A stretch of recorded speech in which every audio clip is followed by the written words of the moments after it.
Welcome back to my channel. My name is Sarah and this is DIY with Sarah Renee. For today's video, I am upgrading two of my current decor pieces to fit better in my home, whether it's a color change or to make a piece look more finished, more polished. I am so excited to show you both of these pieces. One is just our typical vase that the color just wasn't right for my decor. And I'm also going to upscale, polish an already existing art piece that is in my home.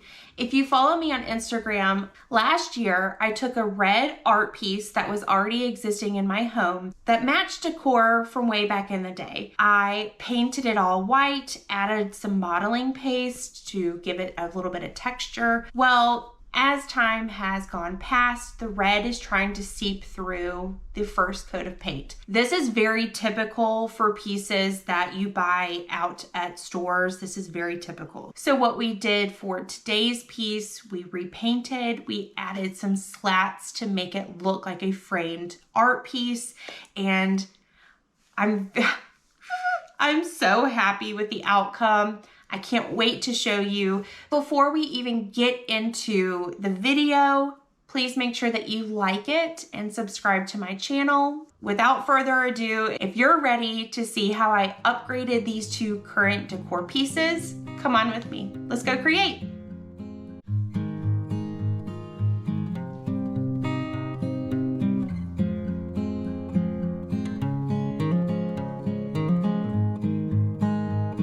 So what I have here is this beautiful DIY piece that I did on my Instagram before I started my YouTube channel. It was a red toned landscape of birch trees, very beautiful, but just not my style anymore. So I painted the whole thing solid white. Then I used some modeling paste to get these really cool like swooped areas, and then these like really like bubbled up areas, like pressed areas. It was one of the tiling tools.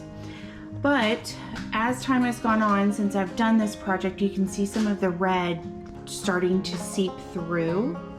So like especially like in that area right there, lots of red trying to seep through again. And that's very typical with painting. Those really darker primary colors are going to try to seep through our more lighter colors. We're gonna try to amp this back up. I may be painting the entire thing again and then adding another layer of the modeling paste. I'll see how that goes, but definitely trying to get rid of some of this red throughout.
So I got 4 of these long boards from Lowe's. I want to say that they are 2 inches wide by maybe 3/4 inches tall.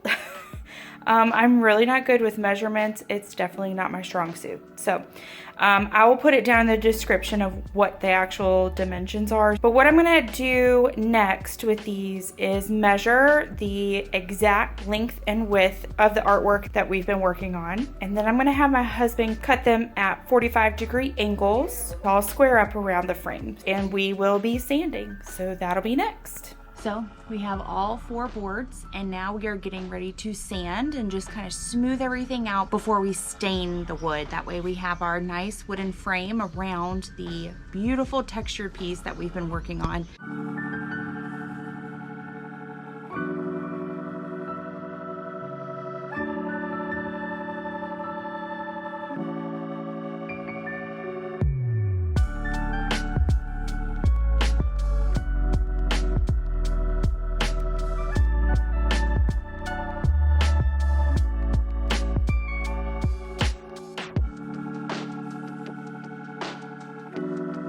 Okay, so we have officially sanded everything, and now I'm getting ready to stain. I'm gonna try the English chestnut from Minwax first. I'm gonna do the back side first, let that dry out here in the beautiful weather. Like, it's warm today. So I'm gonna let the back side dry first. That way the front side is the last thing that we do. It's out in the sun. It's not sitting on the other side while the back side is drying. That's what we're getting ready to do now, is stain the back.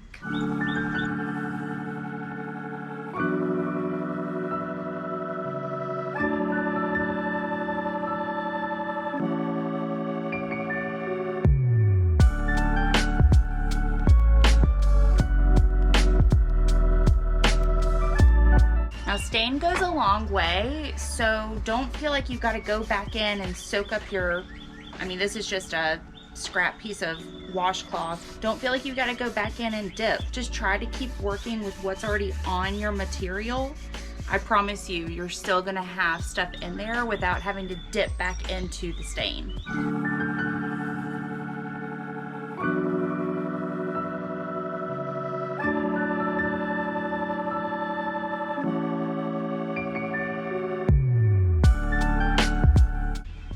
So there's all the inside pieces. I'm gonna let those dry for, I don't know, maybe 45 minutes or so. And then I'm gonna flip them over and do the visible side. And then we will be attaching everything. Yay, yay, yay. I'm so excited.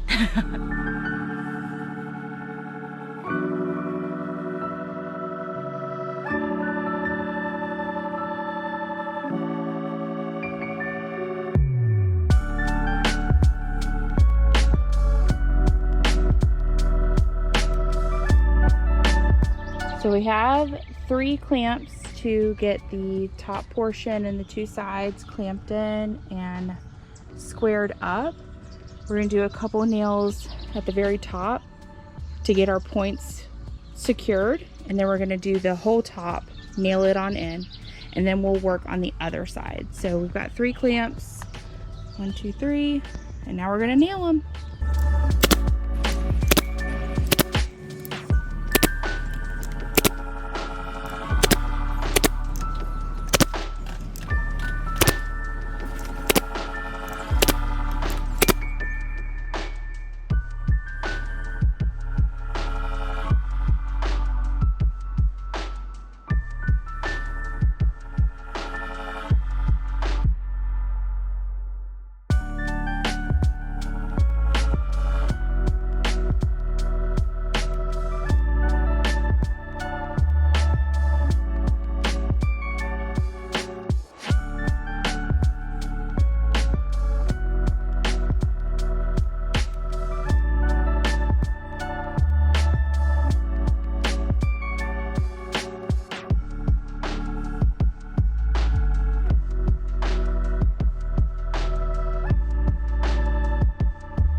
So in addition to the art piece I'm gonna be updating or trying to improve, I'm also going to be doing something with the infamous from last summer Target vase. So there were two that were really popular last year, and I also got one. I love the shape of this vase. I love the bulbous part of here on the upper portion and the little handle here. I really do love the shape. However, even when I got it, I was like, the color is just not flowing with my decor at home. So I'm gonna take a risk and I'm gonna paint it, maybe add some texture to it.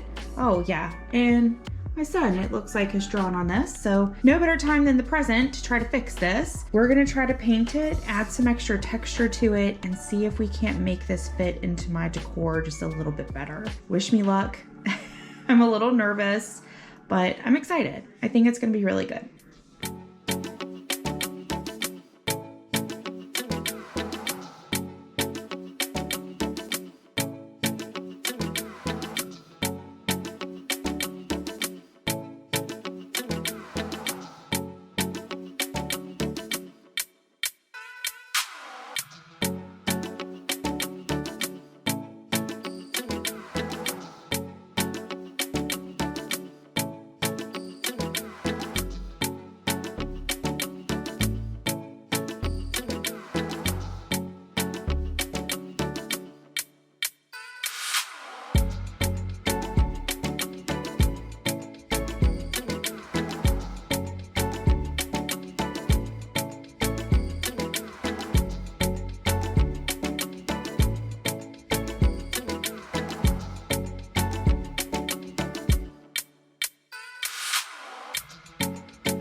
So something I make sure to always do is mix my new color in with the old color. So you can see here I have white, which was the original, and then I have the warm buff, which is what I did all over on top of the white. And then over here in this area is honeycomb. And then my new color, as in like my darkest color, is gonna be this golden brown. And I've made sure to mix all of them together. That way it's a seamless blend between everything. And then here's just a little bit more of that baking soda to continue with the texture. So I'm just adding that in.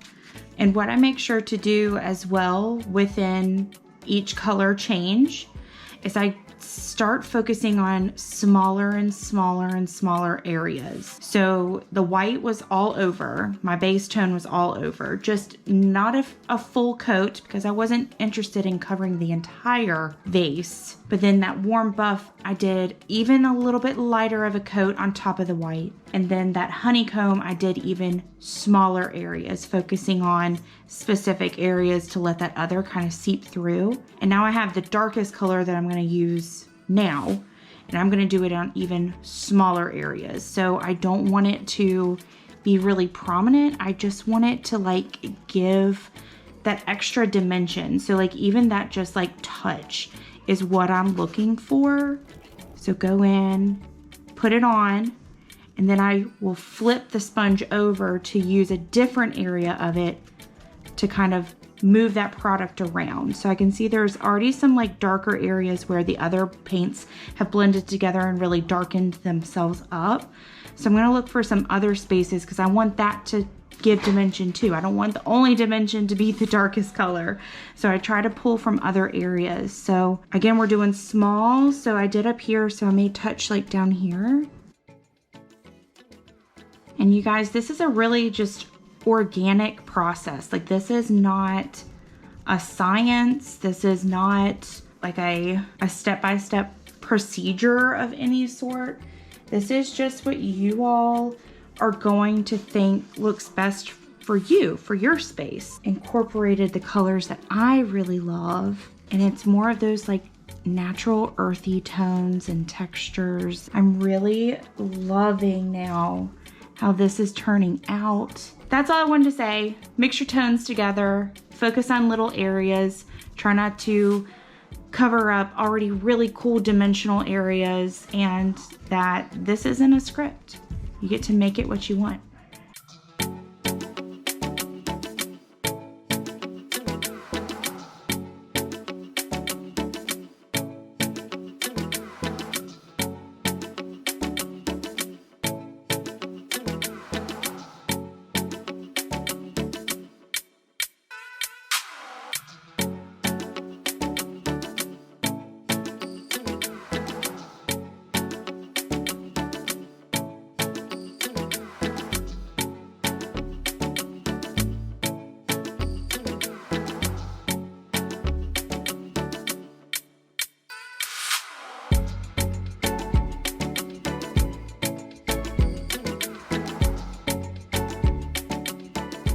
So that's it for today's video. I hope that you enjoyed it, maybe even got inspired. I love these two pieces in my home now. They fit perfectly and were exactly what I was looking for. Thank you so much for watching. Please make sure that you like this video and subscribe to my channel, and we'll see you on the next one. Bye.